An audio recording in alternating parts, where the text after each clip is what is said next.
Seeds remember the climate, the soil, things about their previous lives. Compounded over generations, the seeds can change significantly and relatively quickly. That epigenetic memory of a single season of life is immensely powerful. All that history contained in one tiny vessel.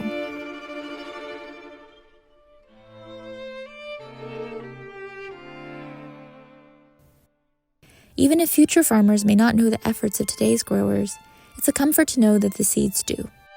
When thinking of the histories they contain, it's easy to focus on the harsh conditions to which they adapt, what they can withstand, and how they are now resilient because of it. In seeds, as in humans, trauma can be easy to trace.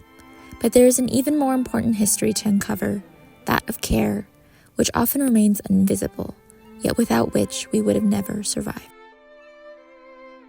2 years ago, my friend Julia invited me to a celebratory dinner for a seed collective she'd been a part of at the time, Second Generation Seeds.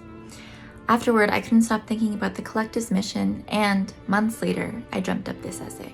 I relied heavily on some folks, including Julia, who shared with me a wealth of resources and walked me through the basics of land sovereignty and seed saving. Kanoa, who generously showed me around his farm and spoke about his own journey seed saving.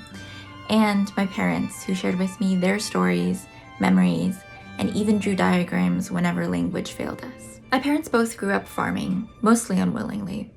I wanted to investigate their past through the lens of land sovereignty and the work that Second Generation Seeds does, protecting the past while simultaneously looking forward to a hopeful future. I was deeply moved to witness how relationship between food and culture could be forward-facing rather than retrospective. Like diasporic people, these crops are not rooted in history, but rather evolve under different environments and changing climates. Food is heavily linked to heritage, but the farmers were not only honoring that memory, but also continuing the history of that food.